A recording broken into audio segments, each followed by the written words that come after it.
بسم اللہ الرحمن الرحیم۔ السلام علیکم۔ حضرت عبداللہ بن عباس رضی اللہ عنہ نے ارشاد فرمایا، بے شک اللہ پاک نے آدم کو جمعے کے دن عصر کے بعد پیدا فرمایا اور آپ کو عدیم الارض یعنی ظاہری زمین کی ایک مٹھی بھر مٹی سے پیدا فرمایا، اسی لیے آپ کو آدم کہتے ہیں، اور آپ کی اولاد کو آدمی یعنی آدم والا کہتے ہیں۔ حضرت آدم علیہ السلام کا مبارک خمیر جس مٹی سے تیار ہوا، اس سے بچ جانے والی مٹی شریف سے کھجور کا درخت بنایا گیا، جیسا کہ حضرت مولا علی شیر خدا سلام اللہ علیہ بیان کرتے ہیں کہ حضور پاک صلی اللہ علیہ وآلہ وسلم نے ارشاد فرمایا، کھجور کا احترام کرو کیونکہ یہ تمہارے والد حضرت آدم علیہ السلام کی بچی ہوئی مٹی سے پیدا کی گئی ہے۔ اور ایک روایت میں ہے کہ کھجور، انار اور انگور کو حضرت آدم علیہ السلام کی بچی ہوئی مٹی سے پیدا کیا گیا۔ اللہ پاک نے حضرت آدم علیہ السلام کو بغیر ماں باپ کے مٹی سے پیدا فرمایا۔ آپ کی پیدائش کا واقعہ کچھ یوں ہے کہ اللہ پاک نے حضرت جبرائیل علیہ السلام کو حکم دیا، ارشاد فرمایا کہ زمین سے ایک مٹھی بھر مٹی اٹھا کر لاؤ۔ حضرت جبرائیل علیہ السلام نے زمین سے مٹی اٹھانا چاہی تو زمین نے اس کا سبب پوچھا، آپ نے سارا واقعہ بیان کیا۔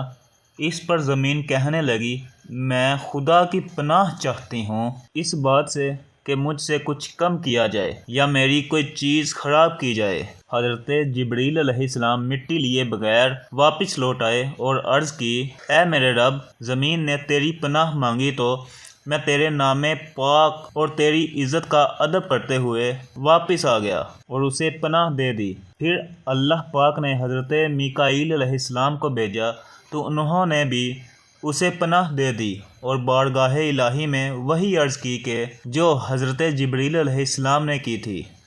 پھر اللہ پاک نے حضرت اسرافیل علیہ السلام کو بھیجا تو وہ بھی اسی طرح واپس آ گئے۔ پھر حضرت اسرائیل علیہ السلام کو بھیجا، جب زمین نے ان سے پناہ مانگی تو انہوں نے فرمایا، میں اس بات سے اللہ پاک کی پناہ مانگتا ہوں کہ اس کے حکم پر عمل کیے بغیر واپس چلا جاؤں۔ چنانچہ انہوں نے زمین سے مٹی لے لی تو اللہ پاک نے روح قبض کرنے کا کام بھی انہی کے ذمہ لگایا کہ تم نے ہی اس مٹی کو زمین سے الگ کیا ہے، تم ہی اس کو ملانا، اور ان کا نام ملک الموت یعنی موت کا فرشتہ رکھا گیا۔ اللہ پاک نے جب حضرت آدم علیہ السلام سے حضرت بی بی حوا کو پیدا فرمایا تو حضرت آدم علیہ السلام نے ان کی طرف دست محبت بڑھانے کا ارادہ کیا تو فرشتوں نے عرض کی، اے آدم، ٹھہر جائیں، پہلے ان کا مہر ادا کریں۔ آپ علیہ السلام نے فرمایا، ان کا مہر کیا ہے؟ فرشتوں نے عرض کی، ان کا مہر یہ ہے کہ آپ ہمارے سردار محمد مصطفیٰ صلی اللہ علیہ وآلہ وسلم پر 3 یا 10 مرتبہ درود پاک پڑھیں۔ چنانچہ آپ علیہ السلام نے درود پڑھا اور فرشتوں کی گواہی سے آپ علیہ السلام کا حضرت بی بی حوا رضی اللہ عنہا سے نکاح ہو گیا۔ اس سے معلوم ہوا کہ نبی اکرم صلی اللہ علیہ وآلہ وسلم ہر چیز کے لیے یعنی ہر موجودہ چیز کے لیے وسیلہ ہیں، یہاں تک کہ اپنے والد حضرت آدم علیہ السلام کا بھی وسیلہ ہیں۔ حضرت آدم علیہ السلام نے 960 برس کی زندگی پائی، جبکہ حضرت آدم علیہ السلام کی زندگی 1000 سال کی تھی، کیونکہ جب حضرت آدم علیہ السلام جنت میں تھے تو اللہ پاک نے حضرت آدم علیہ السلام کو ان کی تمام اولاد جن جن کو نبوت ملی تھی، ان کی شخصیت اور ان کی عمر حضرت آدم علیہ السلام کے سامنے واضح کر دی۔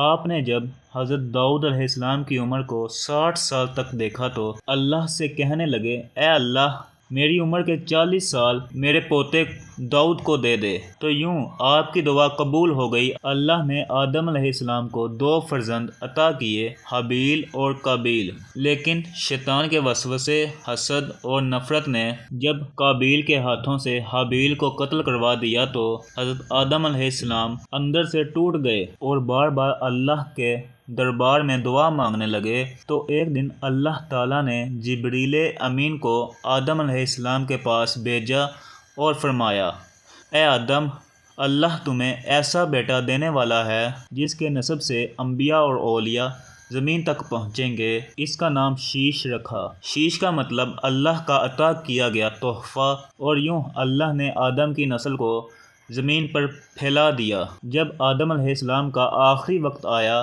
تو آپ نے اپنے بیٹوں سے کہا کہ میرا جنت کے پھل کھانے کا دل چاہتا ہے۔ آپ کے بیٹے زمین پر جنت کے پھل ڈھونڈنے لگے کہ اچانک سے ان کو فرشتے ملے اور کہنے لگے، اے بنی آدم، کہاں جا رہے ہو؟ تو انہوں نے کہا کہ ہم اپنے بابا آدم علیہ السلام کے لیے جنت کے پھل ڈھونڈ رہے ہیں۔ ان فرشتوں نے کہا، جاؤ، تمہارے بابا چند دنوں کے مہمان ہیں۔ آپ کے تمام فرزند دوڑتے دوڑتے آپ تک پہنچے تو آدم علیہ السلام بستر بیماری پر اللہ تعالیٰ کا ذکر کر رہے تھے۔ بس اتنے میں موت کا فرشتہ آ پہنچا۔